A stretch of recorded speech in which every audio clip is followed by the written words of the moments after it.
Greetings, ladies and gentlemen.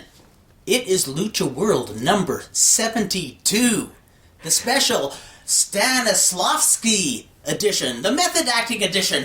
What is my motivation? What am I trying to portray? What am I trying to feed the listeners? Do you think there's any wrestlers who are method actors? You know, I was going to bring this up on, I should now, while you have the recorder on. You were on Wrestling Observer Live.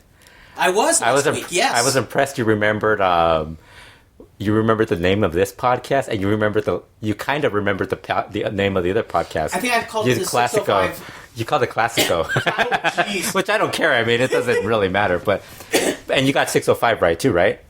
I did too. I think I might have called it 605. I can't remember if I added the super to the podcast. Yeah, you added super, I think. But well, you know, since I plugged you on there, let's say hello to the 605 super podcast community. The great Brian Last. And you are my friend Brian Last. Yeah. And, check out the 605 Super Podcast page. But for right now, keep all your attention onto Lucha World number 72. We're going to talk lots of lucha. And the best part, we're not going to talk about the Kelly family today. I'm not talking about the Kelly twins. I'm talking about the Kelly family, the great Irish family, the musicians who were forced by their father to play, or so they say. Some of them say.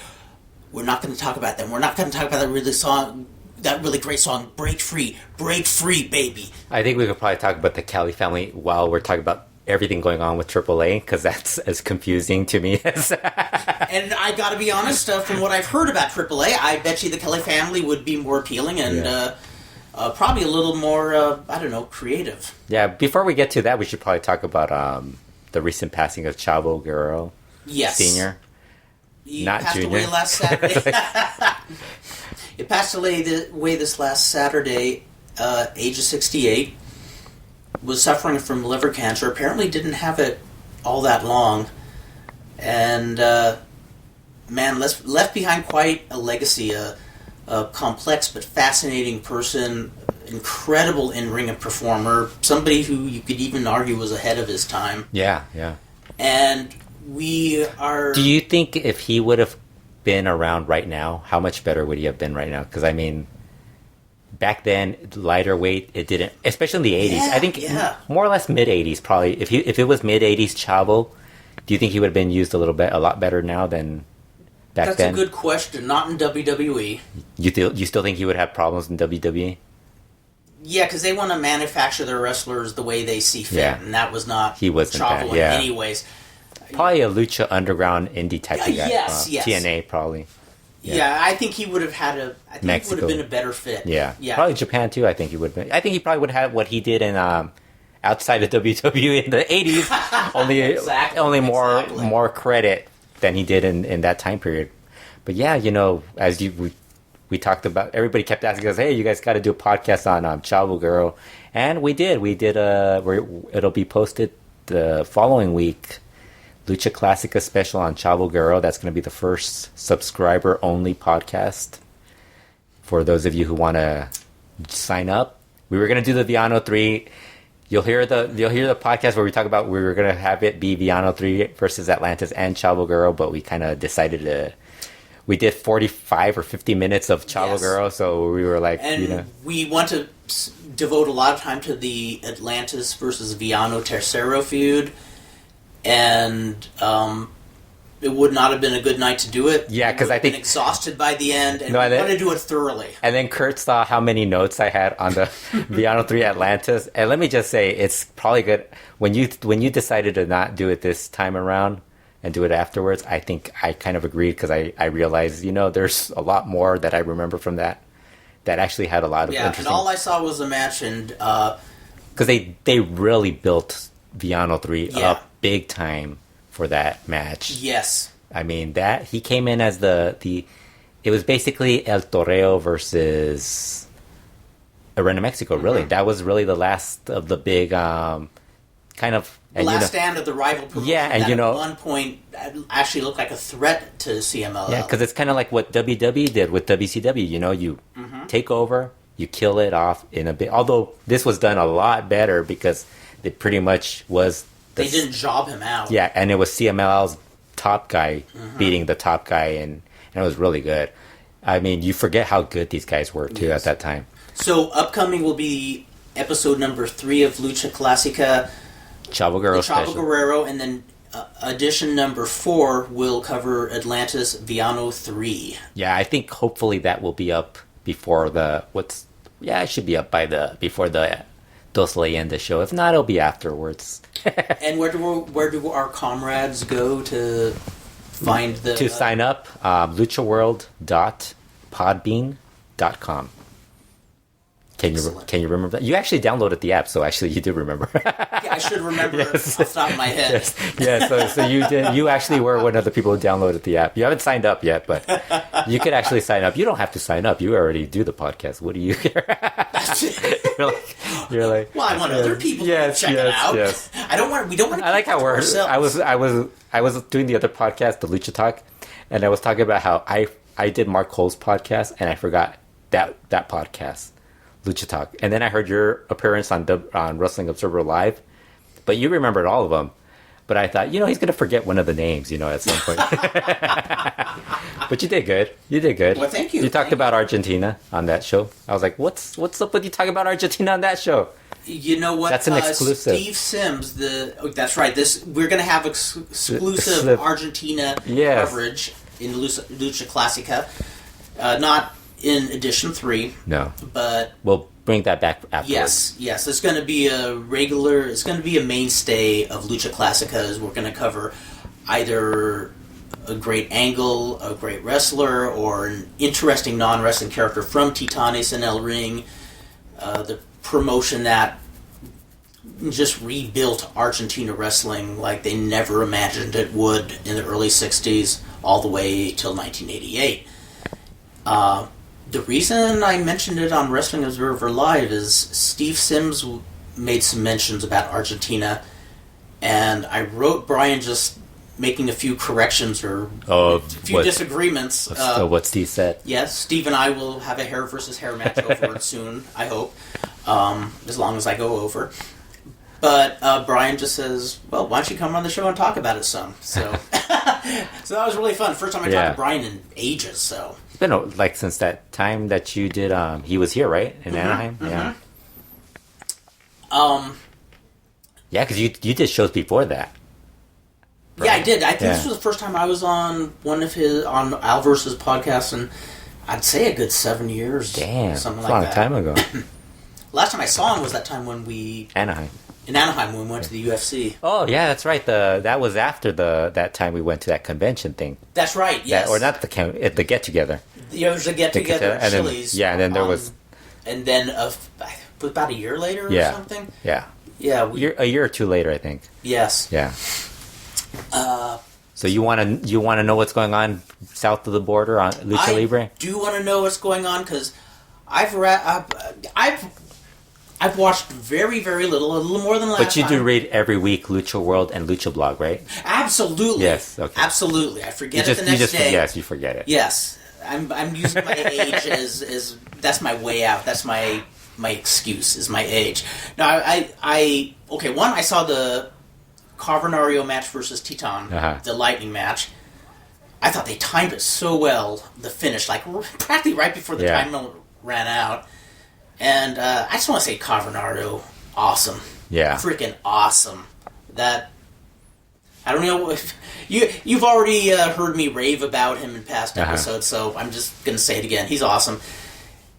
And then I just happened upon Puebla last Monday night live. Why? I'm asking myself that too. I don't, because that's the day we picked to do the Lucha Talk podcast. I think that may have been the smartest thing we ever did. So that rescues you. Yes. That keeps you from... So now I still have to have Puebla fever, I guess. Yes. I should pay my penance.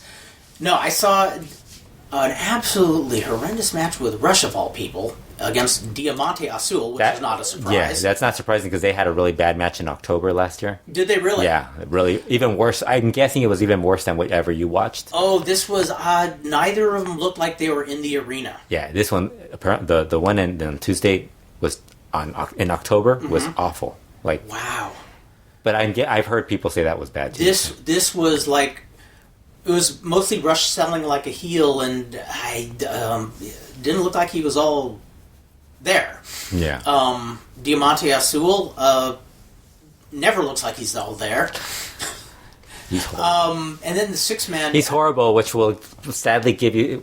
Some of the news for this week is going to be just going to disappoint you, because it's going to have Diamante Azul involved. Oh, dear. Can we get another diamond? Yes. Can we get like a cubic zirconian Azul or something? Every time we do this podcast, I always have to remember what's the last thing that happened, and if we talk about it in the last podcast. I was trying to remember if we talked about El Zorro leaving AAA on the last show, and we didn't. Oh, wow. I was like, man, we didn't talk about El Zorro, because he hadn't left yet. Yeah. But he had already... I'm going to tell him that, because he's started following me on Twitter. I guess he remembers me from... He knew my website from the past. So I'm guessing that's why he followed me on Twitter, because I made a comment, and I guess he decided to start following me. But next time I'm going to ask him, hey, can you kind of plan this stuff towards around the time I'm going to do a podcast? That way I can pretty much remember what you did. not have to like talk about it again afterwards. That's great. Because I think he did it right like a couple of days after I posted that podcast. But yeah, he left. There were rumors that he was going to leave. Remember, there was a picture of him with Hector. I think we talked about with Garza Jr. I don't want to call him Hector because he's not Hector. But there were rumors of him there. Like people were like, "Oh, is he going to leave?" And yeah, he decided to leave. Another wrestler leaving AAA, which now I think somebody counted that's 17 in less than 2 years. And aren't they having tryouts now? Yes. It's called here. Let me read it to you. La llave a la gloria. It is happening on February 25th. It's tryouts. The hold to glory? The key to glory. Okay. So, can you imagine? They're having tryouts. They want everybody to send their name and their name. Now, I think you know why I know why you're laughing, because the other problem with AAA is they're registering other people's names without any reason. So they're basically doing this tournament. They want you to send all your information, your vital information. They want to know your wrestling name. Mm-hmm. So everybody's like, I hope these people register their name before. Although, that's the other thing. I think if you register your name, you're probably not going to get in. Right? Probably. So I think it's more worked where it's like, you have to be they want to own you. Yeah, so they want to own you. Why not just give them a name and then although the wrestlers... Well, that's like Johnny Legend told me about there's this record producer, this real... From what everybody says, a real sleazebag, a guy named Mike Herb, who now just does like religious type records, but he would sign bands in the 60s, like local bands, sign them to a contract, and then just do nothing for them, so they'd eventually leave and do stuff on their own. If they got any kind of success, boom, he was there again saying, you owe me a percentage. That's AAA. That's AAA. Yes. And it's so weird because they've been doing this. Mm-hmm. They're also Lucha Underground, basically.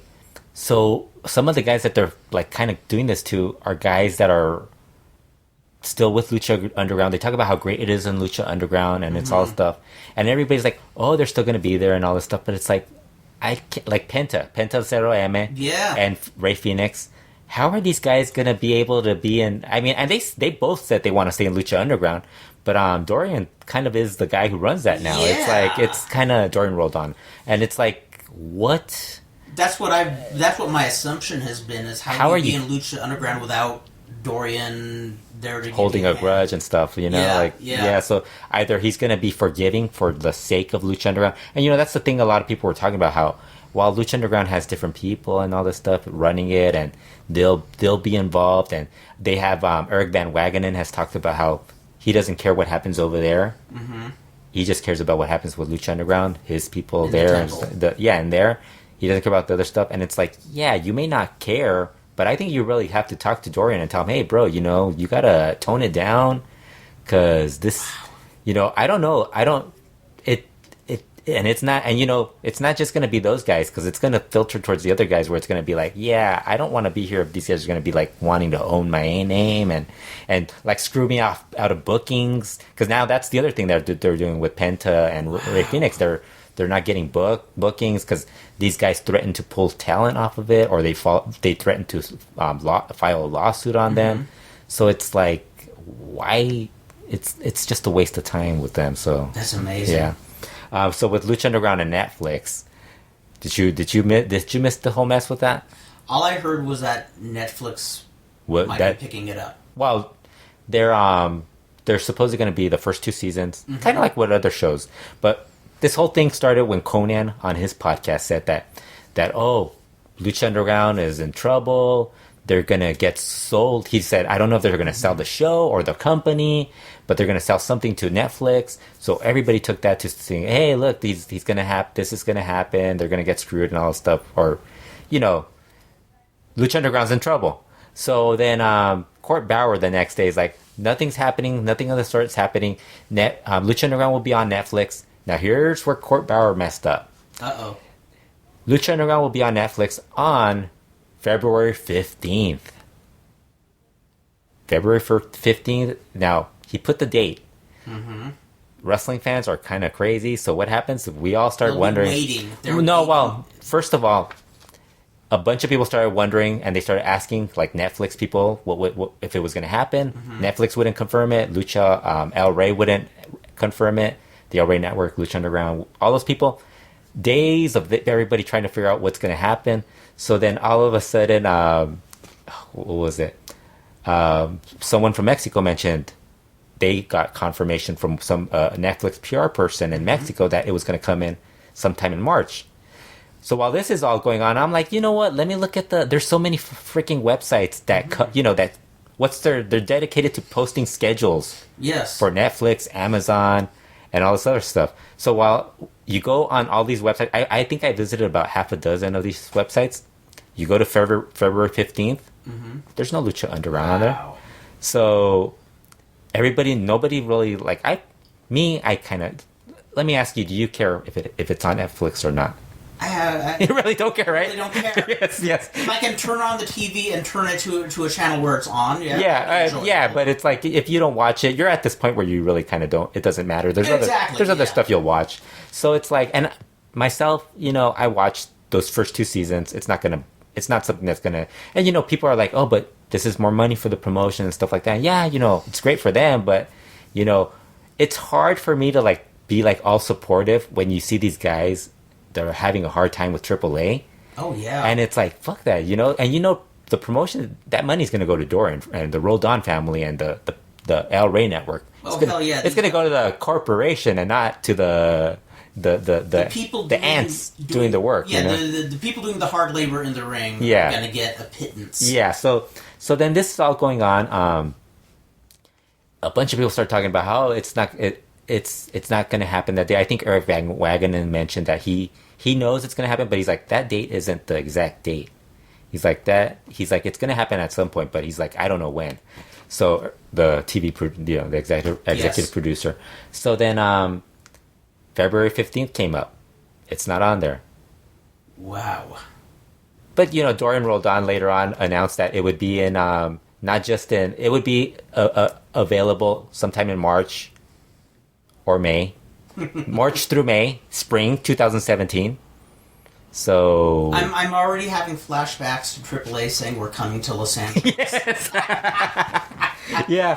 How long was that? Like 3 years? Yeah. 3 years, right? The first time was 3 years, wasn't it? Then it came up to another 2 years. Yep. I think, for Lucha, which was Lucha Underground. So then, so then everybody's like, well, great. Well, I guess sometime in March through May, it's going to show up. So then everybody's like, why didn't Dorian just bring this up at some point? Yeah. But, I kind of figure, and then finally, the funniest thing, Son of Havoc had more on the subject than Dorian Roldan had. He's like, funny. It's also going to be a Netflix. It'll also be a Netflix Mexico and Canada or some other part of the country world. And it's like, and we're like, wow, he gave us more information than Dorian Roldan. So I was gonna say, a masked guy with long beard is your source. Information. Yes. Then yeah. So it's like, I think I got to the point where it was I didn't care. The other funny thing was while this was going on, someone sent a message to Lucha Blog. I think he sent it to me too. And they're like, you guys realize this is on Amazon Instant Video, not Prime. Instant Video where you have to pay like per episode. Prime is part of your shipping and handling, music, videos. You get a package deal for like all this, live streaming and all this stuff. And plus discounted shipping. So, but that part of Amazon is what's similar to Netflix. Now, instant video similar to iTunes. So they have season 2 on there, just season 2. So everybody's like, why do they only have season 2? And no one from Lucha Underground has mentioned that they're on Amazon.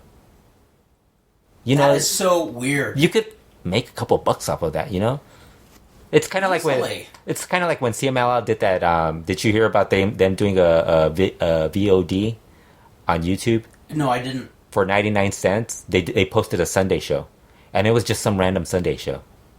You've seen random CMLL shows and what they are. Hell yeah! It's like it's not even worth a buck. Like I said, I watched Puebla last Monday, and you wouldn't have paid a buck.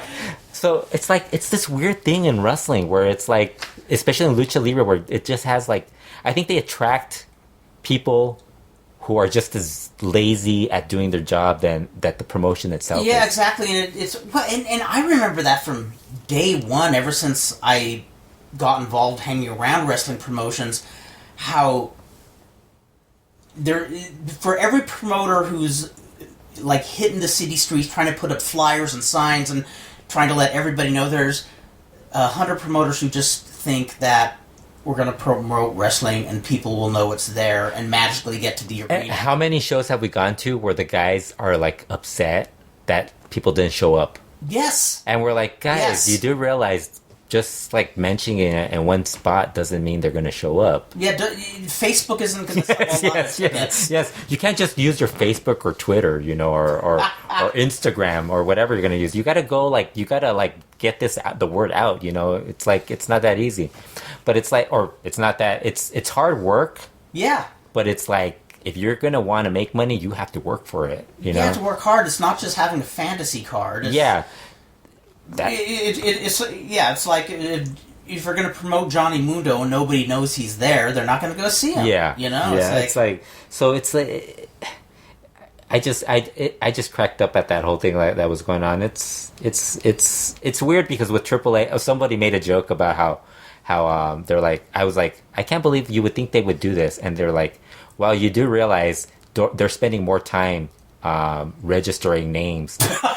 they need that time. And I'm like, yeah, that's true. I was like, you make a good point. They are registering names. So it's so hilarious. They registered like 3 or 4 different variations of Penta El Zero M, and they didn't get the name he picked. Oh my God. Ray Phoenix, they have like 2 or 3 different Ray Phoenix trademarks, registered different names of this. It's like they're just wasting their time on that. That costs money.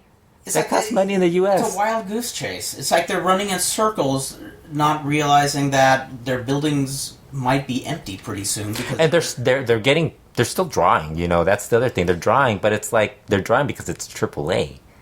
The problem is that I think the more, and maybe that won't happen to them because for some reason they haven't really had that issue where, I don't know. It's like maybe their fans are just. They're okay with seeing crap, or wow, interesting. Because it's like I wouldn't want to go see like. I think the worst one is when they loan out, when they're sending out talent for the indie shows. Mm-hmm. There was a show this past Thursday. Actually, I think it's tonight, right? Oh. Pagano teaming up with Goya Kong versus Psycho Clown and Big Mommy as the main event. As the main event? Yes, for an indie lucha show. Wow. That's often an opening match. Goya Kong must be ecstatic that she left CMLL because she's getting main events for AAA shows. But it's like, that's a really bad main event. I mean, that's... Yeah, absolutely. I mean, first of all, like, I don't even... Like, if you're a Pagano fan, it's one thing. But it's like, if you're not a Pagano fan, you're not really There's considering limited numbers of Pagano fans. Yeah, and then you add in Big Mommy and Goya Kong, who have even less of a following of fans. It's like, it's really bad. Yeah, so that's the AAA news. Basically, AAA news is Zorro leaving, AAA registering names. Oh, they stole a logo for that La Llave a la Gloria. Uh-huh. They stole a logo. The logo they're using is stolen from a promotion that runs shows in Arizona. I love it. They're suing people for trademark violation. And then they're violating it. It's like... Well, remember that time Conan called me about the World Lucha name? Yes. They registered it 2 weeks before he called me? Okay, these people are nuts.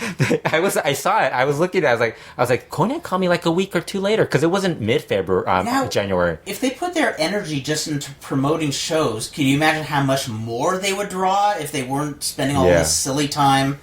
Why not just let the guys take their names, say bye-bye? I mean... You know, the weird thing is, Pentagon Jr. at that time when he was in trouble, he even said when he left, he was gonna use a different name. He'd alter his gimmick because he knew that the name Pentagon Jr. was theirs. So he came up with Penta Zero M. I think maybe these guys, the other problem is maybe they should... I don't know about Rey Fenix so much because he was... I think he was Phoenix before he went to AAA. Mm-hmm. I think he did at least a couple of... And then the question is, did he register beforehand? Yeah, so that's where his problem is. Although he did register Rey Fenix before they did. Oh, okay, in the U.S. he should be fine. In October of last year, really? He registered it. They registered it in January. Because if you look through the trademark search, you search through the trademark registry here in the U.S., his name is on there, everything. Attorney and stuff like that. But Penta registered in the U.S. In Mexico, I mean. Not in the U.S. So it's like, it's this weird thing. I mean, I think at this point, I would just come up with, maybe you have to just completely change your character and stuff. I think he should see what the reaction would be if he called himself... Dorian Roldan. Penta Roldan. Penta Roldan. Yeah. All one word. Pent up Roldan. Pent up Roldan. And be like a grumpy, you know, if Conan does a TV show, you know he's going to rip on that guy nonstop. Oh, absolutely. I mean, in WCW, they made fun of Antonio Pena. So, I mean, remember Tony Pena? Oh, Tony Pena. So, you know they're going to make a Mexican Cartman or something on the crash. Yeah, so he's gonna have the urn and everything. He's gonna totally like spoof them. Wow. Because that's what he does. He did that against CMLL when he did the Consejo and stuff like that. Yeah, so that's all the AAA news. CMLL news. It's the exciting news. A tournament? Not only a tournament, but we're leading up to Dos Leyendas, and I'm curious I want you to like try to guess what the leading candidate is for the big match for Dos Leyendas, since you probably haven't watched it. Since I haven't watched it, the leading match for Dos Leyendas. You know one of the technicals. You just mentioned them recently. Diamante Azul? Yes. Oh, jeez. Versus? I was hoping I was kidding. Versus? Oh, jeez. Worst wrestler. Worst. Rush? No. Not Rush. Not Rush. Pierroth? Yes. That's the leading candidate right now. No. Yes. That's the leading candidate right now for a mask versus mask match.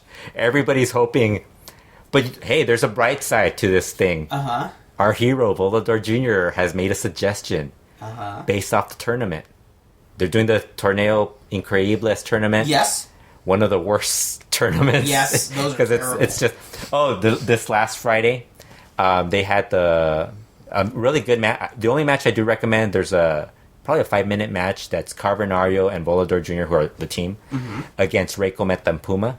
Really good match. Oh, wow, that's not good. Yeah, that was a really good 5-minute match. There's also the final, which is Volador and Barbara Carbonario versus Caristico and Mephisto. Pretty good. Caristico gets hurt, but it's a pretty good match. But there's one match that's Angel de Oro and Rey Bucanero versus oh god, I can't even remember who they wrestled. Anyways, Angel de Oro and Rey Bucanero lose in 25 seconons. What? Yes. Oh my god, somebody had a sense of humor that night. Yes, it was funny. But yeah, it's like they lost. I think they lost to Maximo and somebody else. Very funny. Mascareno dos Mil, I think might have been the other one.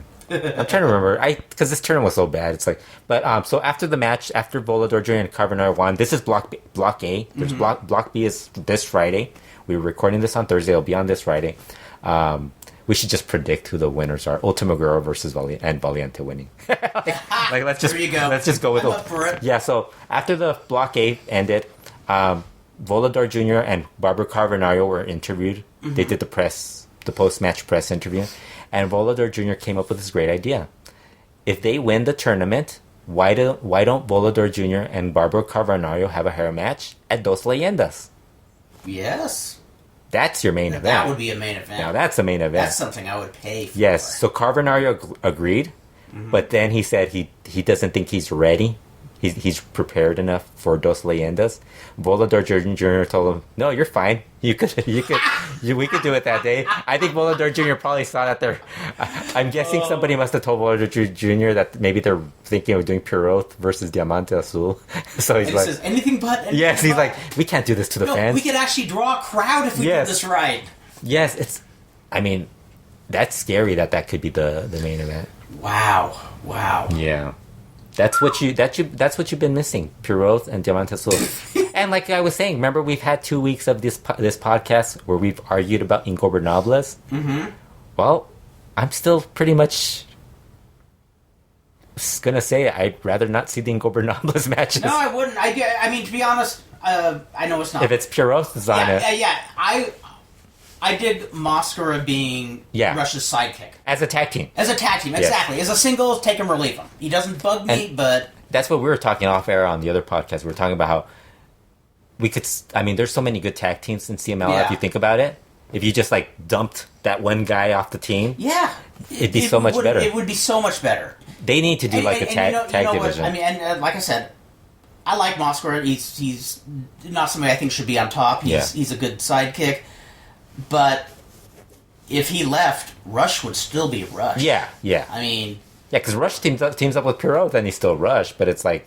I think it's just having Pierroth and then having Diamante Azul as an opponent, it just defeats the whole purpose of the... That is weird. Yeah. So, yeah, that's the big thing. Really, that's the CMLL news of how bad it is, the state of CMLL. Wow. Yoshitatsu is coming in, which should be exciting. Yes. I don't think it is. We saw him at Stardom, that one show? Yes, we did. Yeah. We were like, why is Yoshitatsu here? And we didn't even know it was him. Out, right? Yeah. He was just there. He lives in, I think he splits his time between Japan and LA, I think. I didn't know that. Yeah.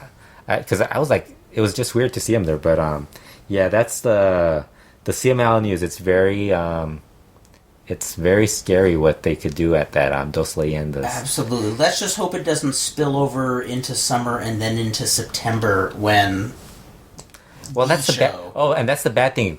I was having this discussion with another reporter, and he was like, "I was like, that's a horrible match." I told him, he's like, "Well, maybe he'll be better when he unmasked."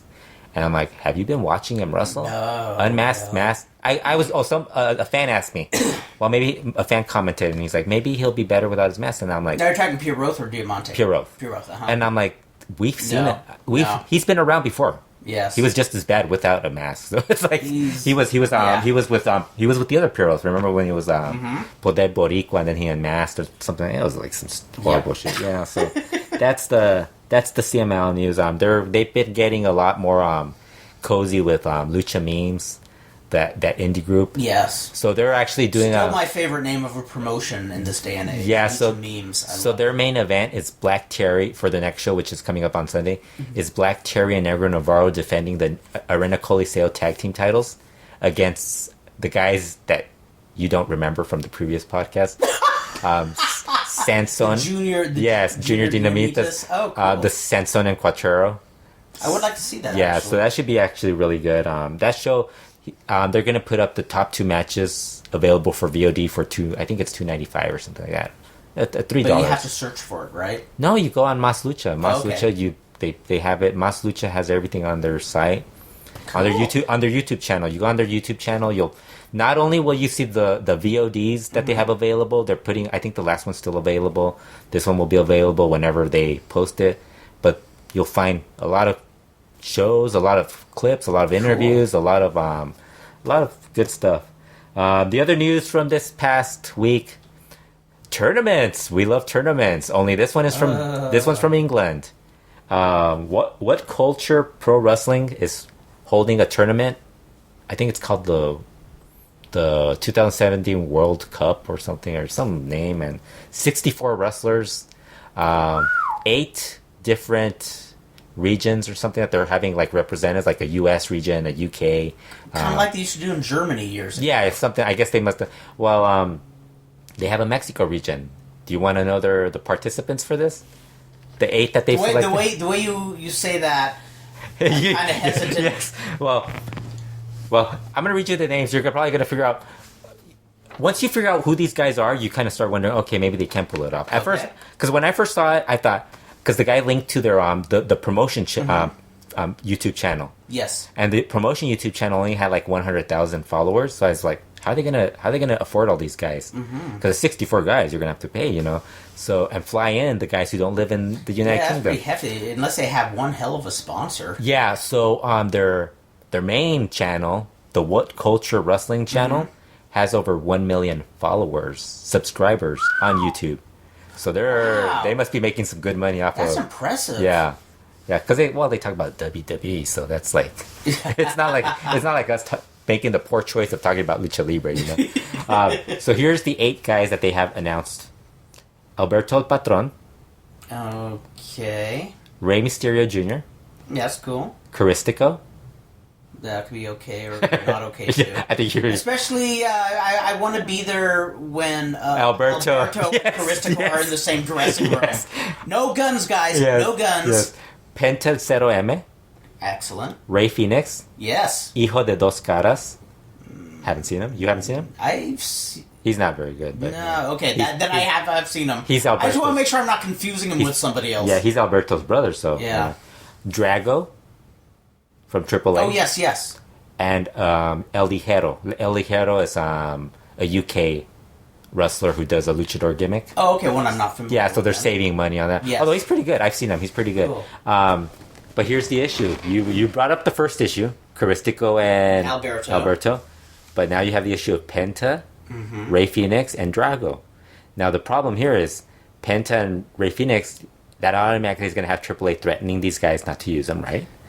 So then there's the other issue. Drago is with AAA. AAA is going to tell him not to wrestle that show. Right? It's either Absolutely. It's either Drago or those guys. Yep. And I think Alberto being there, Alberto's going to get those guys to stay, the Penta and Ray Phoenix, but the AAA guy's going to get screwed. So basically, I think the odds, I think there's 4 guys who I think are for sure in, and then maybe Penta and Ray Phoenix if they don't have Drago in, or Drago if the other 2 aren't in. And Caristico, I don't think has... Someone said, CMLL won't let Caristico in. It's like, it's not a CMLL thing. That's Caristico and Alberto hating each other. Exactly. It's like, I'm pretty sure that's something that that promoter must have been... That had to be like... I think that... I'm surprised Alberto didn't tell them, you do realize we hate each other, right? Like, I would have been like, we hate each other. I pictured this guy not knowing much about wrestling, and helping him out are a couple of, smart asses saying... what would be really good? Have Alberto and Caristo come in at the same time. And guy says, yeah, sounds good. It's so weird because there's so many people who get into wrestling that are such, still marks. They really are marks. Absolutely. Yeah. They really have no clue what it's about. Yeah. I mean... that's one of the things a lot of wrestlers talk about. Like, the older guys, they talk about how the biggest difference now is that there's so many, marks. And I don't mean this to degrade fans. No. I mean it because there are fans who understand what, you can't overspend money, first of all, and then at the same time, you can't really bring in certain guys because you have to keep up with this stuff. Yep. But there's some guys who just don't get it. It's like they don't understand, Oh, they don't. Yeah. No. Over the years, I've seen a whole variety of indie promoters, and so many of them who obviously don't understand the business. And yeah, we're not saying they're marks in the negative way. We're saying they're marks in they really don't understand the business, the first phase of the business. Yeah. It's, they picture, flying in their favorite wrestlers and having a good old time. And like we said earlier, they think everybody's going to just flock to the shows, even though there's not adequate advertising. So that show's going to happen. I initially, I think it's in April, but it's I initially thought that entire thing wasn't going to happen just because it seems so ridiculous. Because I think I remember telling you when I was a kid, because I watched the college basketball March Madness, and the thing is, it's a 64. At that time, it was a 64 team tournament, and what was one of the things I did as a kid? I would make my list of 64 top tag teams or 64 wrestlers, and make fantasy book my tournaments, but it wasn't anything I ever thought would happen. It's I think when I was a teenager, I didn't think about just shows more or less, right? You would fantasy book shows. Yeah, fantasy book shows. I wouldn't even use existing wrestlers. I tried to think of gimmicks and Because everybody thinks about it differently, but it's like... It's so funny because I always hear about people wanting to bring in names, but I always thought, one, I wouldn't want to promote anyway because I know what a headache it is, but if I was going to promote, I'd want it to be my own thing. I'd want to bring guys in and kind of mold them and kind of have it be my show, not... Own all the names, right? Like AAA. Yes. You'd be like, I'm owning you guys. I own you, motherfuckers. Yeah, so the other news, there's a new promotion starting up in Mexico. It's Baracal Entertainment. They're the ones that are going to be running shows. Mm-hmm. They're starting their first show is on March 11th. The main event, Rush versus LA Park. Hey, you're gonna start a promotion. You start with that. The show's gonna be honoring Pierroth, the good one. Good Pierroth. Norberto Salgado. Yes. But get this, the semi-main event is I think it's Silver King and Mr. Electro versus Dragon Lee and Pierroth. So I asked LuchaBlog, you think they're gonna make Pierroth, the good Pierroth, watch the bad Pierroth wrestle? And he replies, don't you think he's gone through enough in his life? Exactly. What are you trying to do? Cash in a life insurance policy on him? The weird stuff do something to make him happy. Yes. But it looks like a good show. I mean, it has some of the good indie talent on it. But Rush versus LA Park, it's gonna deliver. That will entertain big time. Baracal Entertainment runs a lot of live concerts and live events in Mexico. I was gonna say, is this actually in the center of Mexico, or is this out? They're gonna Mexico City, I think, is their first show, but they mainly run in Cuernavaca and all those places, Morelos, stuff like that. So it's all over. It's all over. I guess they're trying to expand. I think they want to expand their portfolio to include wrestling also. Maybe they're planning on doing something. But that's how it is when people do that sort of thing. Wrestling becomes a big thing for them.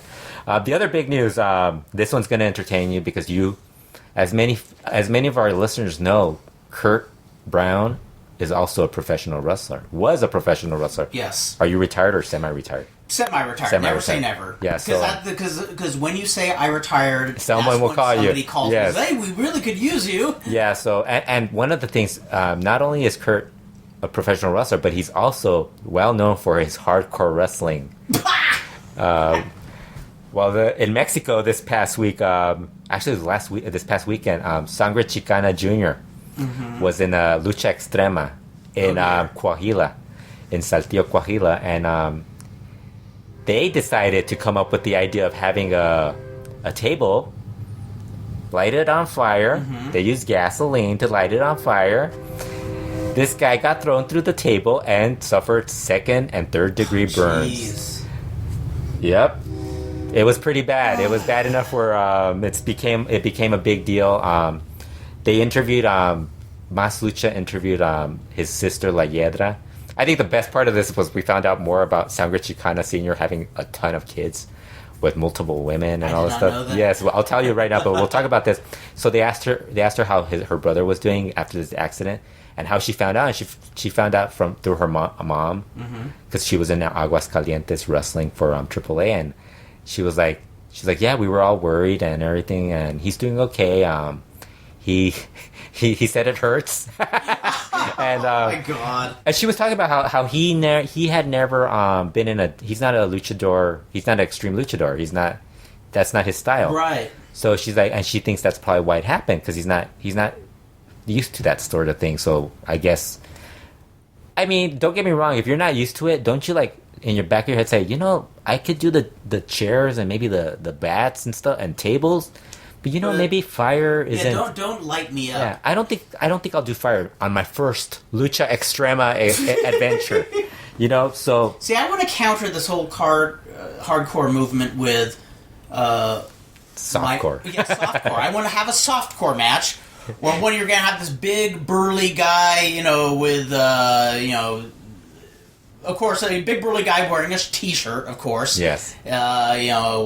Mustachioed, and he's going to come with a baseball bat, barbed wire, and we're going to have a commissioner who's a very nurturing type to come and says, no, that's offensive. You put that away, and then the baby face comes out, and he has pillows, a Nerf bat, yes. Nerf balls. Nerf bats hurt, though.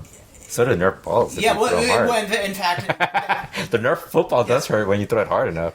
Yeah, this is true. So I have to come you know what? Maybe a soft, gentle. Maybe like a worn out Nerf ball. There you go. Yes, missing a couple of pieces in it. Well, here we go. A Nerf ball, but you have to throw it underhand. Yes. Yes, underhand only.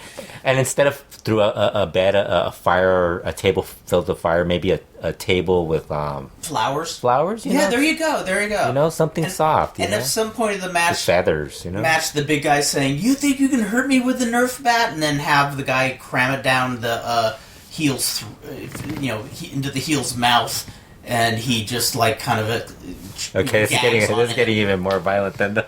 Yeah, well then they pull it out in time, and as the guy's lying there, just all distraught because he almost gagged on a Nerf bat, they say, "Now, how did that make you feel?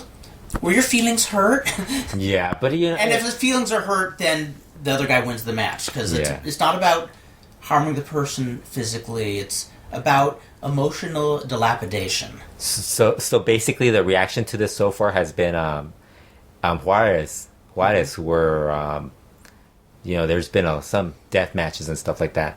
The commission there decided to ban fire from wrestling. It's a good idea. Yes. So what happened? Hardcore luchador Pagano was very upset that fire is no longer in use. He's like, it was a mistake that those guys did it because they weren't professionals. But there's a lot of us are professionals and know how to use fire properly. And I was like, dude, really? Yes. Oh, I'm like, there should never be whoever came up with the idea of fire in a wrestling ring. First of all, there's in a wrestling match. First of all, a lot of those buildings. I mean, yes, when they were doing they can be tinder boxes. Yes, those buildings. Yes, it's dangerous. Yes, and it's not happening in arenas. Like it would be one thing. It would be one thing if it happened like in an arena where you knew that they had like, if there's fire, it gets carried away. The shower heads, or they have like some sort of alarm system that's going to... A lot of these little tiny places they don't have any of that. If they have water at all. Yes, so it's like... Or the fire extinguisher. They might not even have that. So it's like, I just think it's such a stupid idea to do it. So it's like... So Pagano was defending that, so it's like... I think it's perfectly fine to get rid of that stuff. Yeah, we could live without it. We could get rid of all that stuff, the thumbtacks and all that, but I think that's going to be around for a little while. Oh, it will be. It will be. I still don't get fire, I would rather not see. So getting back to La Hiedra, they asked her about how she's related to is Sangre Chicana Jr. her brother, and she's like, yes, that's my brother. He used to wrestle as Perseus. Her other brother used to wrestle Sangre Chicana Jr. also, but I think he changed it to Hijo de Sangre Chicana. Her half-brother and half-sister are Lluvia and Sangre Imperial from CMLL. Oh, okay. And those are like... And so the guy's like... and she has another sister named Lady Chicana who wrestles on the indie scene.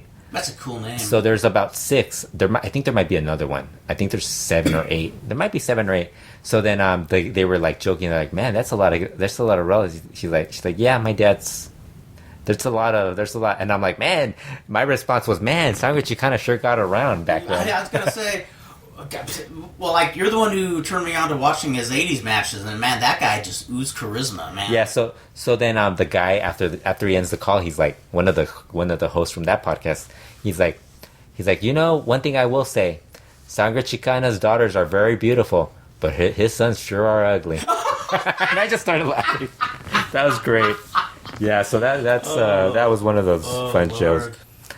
So we were talking about matches, and you brought up you watched a couple of matches, and you were very disappointed on Puebla. So now I'm going to tell you about some matches you should watch. Okay. The first one, you watched the Barbara Carvana versus Titan, so we're going to get past match, that. Yeah. They also had that same show had the Revolucionarios versus Reiko Meta, Guerrero Maya Jr. and Drone. That was a pretty good match from that show also. There's a match that was from February 4th. That was Hechicero and Solar versus Caifan and Negro Navarro. Definitely have to watch that. God. It's on the Mas Lucha channel. It's free. I am there for that. It's like 23 minutes long. You would love it because it's old style. And not only is it those guys, you would think Solar and Negro Navarro would stick to them them against each other, yes. and Hechicero versus Kaifan. They didn't stick to one. They actually broke it up, and each guy faced off against the other guy. Oh, cool. So you had Negro Navarro versus Hechicero and Kaifan versus Solar. I never thought I wanted to see Kaifan versus Solar, but Kaifan is just, he's so different, like, as a wrestler now. Like, he's probably somebody you haven't watched. I gotta see this. I do have to see this. Yeah, they're really good. There's this really cool spot where Hechicero pins Negro Navarro, and Negro Navarro breaks out of the hold by, like, getting he gets Hechicero's foot and lifts him by the foot, like with his foot. With his foot. Oh, how cool! It's just a little simple move that happens, and it's like that's the stuff. Like that's what Negro Navarro, when we were talking to him, how much. I think that's why he kept talking to us, because there were certain things that we just like enjoyed talking about. Totally. So he was like just shocked that we would be that way. That guy just moves so poetically. When he's doing Hove. Yeah. Oh, the other news: Trauma 2 is coming back. I read that. So there's very little chance I will be Trauma Tercero. Yes, very disappointed. I was about to ask. I was going to send a message to Trauma 1 if he needed a tag partner. You would be available. Although I think then he would go from being Trauma 1 to the Traumatized 1. Yes. That would have been funny, because remember that day you and Trauma 2 were going crazy. We did that photo op. Yes. Trauma 1 and I looked at each other like, what the fuck? Remember when you were teaching about honky and all that stuff? We were like, he looked at me like, what? This is like happening? We were like, yes, it's happening, Trauma 1. Those guys are two of the nicest we've met. Yeah, probably the coolest dudes that we've met. The other match, Volador Jr. versus Rey Fenix, from that same Saturday. Oh, sweet. February 4th. It's also on Mas Lucha for free. That is really cool, because Volador Jr. is wrestling as a Rudo. Awesome. So there's another little simple spot he does. Rey Fenix rolls back into the ring, and Volador Jr. walks towards him, and as he's walking towards him, he steps on his hand with one foot, and then he notices he steps on his hand, so he steps with the other foot on his hand, and just stands on his hand for like a couple of seconds, and he's yelling at the fans as he's stepping on the guy's hand, and so you see Rey Fenix just shove him off. They're just really good match. Volador Jr. being a Rudo, Rey Fenix working as a technical, really fun match. After that, there's this match. Was an absolute bloodbath. Eterno versus Demonio Infernal from the February 5th Arena Calpan IWRG show. Okay. There's another match that's available for free on Mas Lucha or IWRG TV on YouTube. Really good match. Actually, it's not really that. It's. I would say it's good, but it's very bloody. Oh, yeah. This is a bloodbath. Now, this is opposite to those matches. This is a bloodbath. Well, a bloodbath is something I like when it's time for one. Like, if people bleed every week, it just, they're bleeding again. This was a bloodbath, and they bled a lot. Like, wow. This was really, I liked it. I like Demonio Infernal. He's somebody that, Eterno's really good too, but Eterno's I'm more familiar with, but Demonio Infernal's been a very pleasant surprise. Oh, very cool. Some guy I've seen. Another one, I already mentioned the final match. It's on New Japan World, but there are ways of finding these matches. Search and ye shall find. Search and ye shall find. Dragon Lee versus his eternal enemy, rival, Hiromu Takahashi, better known to us Lucha fans as Kamaitachi. Yes. Title defense from February 11th, New Japan, man. New beginning in Osaka. Really good match. Great match. To watch all this stuff. Yes. That match was great. Cool. Some people are saying that was the best match that they've had. Really? But I picked it as the third best match. I think the March 4th from last year and the December 4th or sometime December 2016. Those were some fun matches. But it's like I was saying it's like every single one of the matches is really like it's. And I guess it's almost like apples and oranges. Yes. Somebody might like some aspects of one match that another person isn't as keen on, but yes.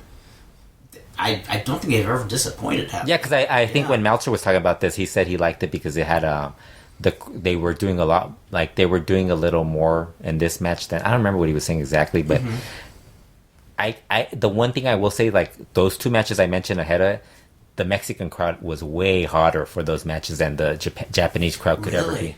Well, I mean, really, you saw them, didn't you see the Well, I remember them being really hot. Yeah, they were really hot. I mean, the December one. Of course, the Japanese are kind of more yeah, than and they were hot. You know, the other problem I had, and maybe this was the version I found had English announcing, and one of the English announcers was Don Callis. Oh yes, and he's very he's the one from TNA, right? Yeah, yes. He was in ECW. Remember, he was Cyrus the Virus. Yes. Yeah, he was in TNA briefly also. So he does the Lance Storm He does a podcast with Lance Storm now. He's very serious. He sounds very like his voice is very serious. So it's like, and then they spent like 5 minutes because there was balls. In the building, and they're like, "Oh, don't play with your balls. Why won't you grab one of those blue balls?" Hey, how funny I am. Is that? And it's like, oh my god! And then the match started. And they weren't as energetic as because you could hear the Japanese announcers. So when Dragon Lee and him and Kamaitachi would do something, you would hear the screaming, and then you would hear, "What a great dive!" Yeah, I ain't seen that move before. Yes. That can kill. It wasn't as bad as I was watching. The other match I should mention, I watched Grand Metallic's debut in 205 Live. Versus Drew Gulak. I thought it was a good match. There was one mistake where Grand Metalik, I still want to call him Mascara where he slipped off the ropes. He was gonna do like something off the, and he's the king of the ropes, you know. Exactly. Las cuerdas. They were calling him that, and I'm like, he just screwed it up. Great, his gimmick. He recovered. He did Brio Dorada. He did all that stuff. But one of the announcers was Austin Aries, who's a heel. He's going to wrestle at some point, but he's currently just announcing because he's recovering from an injury, and so he's like, oh, look at Drew Gulak do a very impressive simple move, and then I think Mascara Dorada did an arm drag. That arm drag he does where he bounces off the ropes to do the arm drag. He's like, oh, such a complicated way to get to an arm drag. And I'm like, seriously? Oh, great. Make the wrestler look like an idiot. Yeah. A genius. I mean, the whole point is you gotta, like, it's so weird. Like, what is it with announcing? And in the U.S., like, I was, like, even in Mexico, at least the guys in Mexico kind of get excited for certain things. Like, they might fuck up on some stuff. Like, well, sometimes the AAA ones are horrible. The CMLL guys, I don't think they're as awful as the CMLL guys when they're motivated. They're good, but there's so many shows that they have to announce that I think it just... How can you not get burnout? And how can you get excited when you're watching the same match with just the random generator, you know? Oh, geez. Yeah, so it's like... But it's like when they have they had the Dragon Lee versus Kamitachi, they were all motivated. Never Causes Volador Jr., they were motivated for that. Yeah. The guys from Mas Lucha, that's the one thing you'll notice with the Mas Lucha show, if you start watching that stuff, those guys call the matches and they're really good. They have the guy who's very excited and then the other guy that kind of tells you the story of, hey, that was a great move and, you know, this is something that you'll see from Echiceto and stuff like that. And then the other guy will like, what a move, what an amazing move. And it's like, but you get excited about it. Yeah, it's emotional. Yeah. Well, I'd rather hear the Japanese commentators, even though I can't understand them, when you hear the... Yeah, they might be horrible. That adds something to it. Yes. Yeah. But it's like that. It's like, oh my God, why would they do that? And the other two guys were trying, you know, they were trying to get him over. And I understood Austin Aries was doing the heel thing, like... Yeah. But remember, Larry Zbyszko, remember how many people were like, oh, he's killing the luchadors because wow, they're not going to be around that long. Remember? Yes, I do. I like how Meltzer used to complain about that, and now he's become that. Have you noticed that? Have you noticed that with Carbonario? He's like, oh, he's not going to last past... I'm like, dude, it's wrestling. Yes. Many guys last till they're 50 or 60 or beyond, or some last till they're 30 or 40. And I would... I can't think of them off the top of my head, but I think there's a lot of guys doing things far more risky than Carbonario. Yeah. And I know Dave is probably referring to that, the big splash off to the outside. Yeah, but like we were saying, he doesn't do it every single night. No. My only complaint is, and this is just the old man in me, is when you have that bitch in a move, why not use it as a finisher? Or... That should be like a count-out win every once in a while. Have the guy just laid flat out like and this. Be a count-out win. Like in non-title matches. Exactly. Or maybe if he has a title, that should be the way he wins. And yes, and you know... That's actually a great idea. I don't think they've thought of that. Because there's these really cool moves, but they do these moves, and then the guys just jump back in the ring like, hey, that was fun doing that together, wasn't it? Wouldn't you like to have Meltzer explain this to Volador Jr. and Volador Jr. be confused? Because remember, Volador Jr., he talked about Carbonario on the most recent Informa, and he's like, part of the feud that he's doing. He's like, I'm also upset that Carbonario will beat me in that Rey del Aire, the king of the high flyers tournament. He's like, I'm upset that he beat me in that because he's not even a high flyer. And he isn't. He really isn't. It's true. And it's like, could you imagine, like, because I mean, remember when I was telling Volador Jr. about Vader? Mm-hmm. He didn't understand why Vader would hate that. It's like the flips, the little spot that they did in that one match. It's like, it's wrestling. It's it's a different style. It's like, who cares? It's what it is. Yeah. If you don't like flying, there's another promotion you check out that doesn't fly. I mean, so that for everybody. That Dragon League Takahashi match is really good. I mean, I recommend that. I gotta look for that. Yeah, so those are the matches I recommend. What else? Anything else you want to know? Well, I would like to also do one more plug. Our friend Fred Lazarus. Lazarus. Oh, really? No, Lazarus. Oh, okay. No, you were right. I was wrong. I have to mispronounce something. You know, it's like that Texas promoter John McEnroe who won the tennis championship. Yes. You know, Fred Lazarus had both me and Tom Hankins on his Durfcast podcast a few nights ago. I believe the show is up. You can find it on SoundCloud. It's all Dr. Jerry Graham talk all of the time through the whole episode. Yes, basically, Kurt does all these podcasts now, so I don't have to hear about Dr. Jerry Graham and the Olympic Auditorium. And what was the other one that people say you mentioned? That's it, right? Titanes, but Titanes we're adding to the Lucha Clasica, and that's something I do. You cannot escape that one. Yeah. But yeah, you don't have to hang at the Olympic Auditorium. We will do something on that at some point. Oh, totally, yes. And we did the Chavo Guerrero. Next podcast, we'll have the next Lucha Clasica episode 3. We'll have the Chavo Guerrero special. Subscribe. It's only $2.95 a month. I was gonna do a bunch of different options, but I think I don't want to confuse people. It's simpler that way. Absolutely. We'll be adding more. One size fits all. We'll be adding more podcasts. I have an idea for another podcast, but I think I'm just going to do that one on my own because it's going to confuse Kurt. That's not hard to do, by the way. It's going to be a lot of. I think it's pretty much. It's going to get the same reaction Kurt gave me when he saw the notes for the Villano 3 Atlantis, where Kurt was like, "What the?" Yeah, for those of you, since you can only hear us. Just picture me shaking my head, my eyes bugging out like in a cartoon. Yeah. Like, what the? Yeah. So that will be in probably, I think in a couple of weeks we'll have that up. Kurt promises to do that. Well, I think that will be like the entire show. Maybe add in the Argentina. Yes, it'll be the next. We will do Atlantis versus Villano. Yeah, and we should probably promote our social media.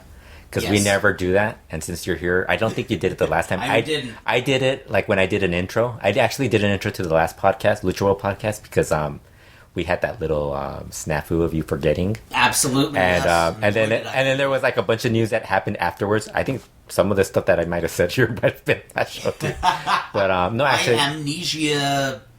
Yeah, put a wrench in. Yeah, so that should we should mention the sponsors: Designed by Humans, Amazon.com. Social media, you can find all my information on LuchaWorld.com. Basically, it's all up there. You're more all over the place. So. I'm all over the place. The best place to contact me is on Facebook. Yeah. Randall Drummond on Facebook and on Twitter too. And on Twitter too. Yes, you can. Yeah. Are you on Instagram yet, or you're not even going to? Not on Instagram. I don't even know what it entails yet. So. I'm on it just because I got an iPhone, and I got on it because I met that one girl. And I was like, rocking. I was like, it gives me a reason to talk to her. Yeah. What was I gonna say? And Volador Jr. is not on social media at all. That was the other news that I was going to mention. Yes, he quit. He gave up all his social media. Remember, he was on Facebook. The last time we talked to him, he was on Facebook for sure. Wow, I was going to say, my first thought was, did he have a Twitter war with somebody? Because he never had Twitter. Oh, he's smart. He was on Facebook. He said the reason he's not on is because people keep stealing his image, his likeness, and using his name. And he's like, it causes problems with fans. He's like, this way, if people ask me, I'll just tell them, no, I don't have anything. So. He's like, I'll just show up. He's like, I'll just show up on this show, and if people want to know stuff, I'll tell them here, and that's it. And I'm like, oh, very cool. Yeah, so Okay, so hope you enjoy this episode, and hope you enjoy Lucha Clasica, and we will be back in a few weeks with another episode of Lucha World. It'll be edition Hopefully 70. that podcast will have some positive stuff to say about AAA and not like hating on it because of all the dumb stuff they keep doing every single week. Well, although I doubt it. I think we're in the vein of my my notion of the softcore match, we'll try to find something warm and fuzzy and happy for the next episode. For AAA, and I don't think we will. Yeah. We'll have to look elsewhere. Well, I'm watching like so much other like non AAA or CMLL stuff now. It's like, I don't want to watch it. It's like I'm done. Well, maybe that's what we should be reviewing. Yeah, love it. Yeah. Okay, until then, ladies and gentlemen, keep it real. Hare Krishna.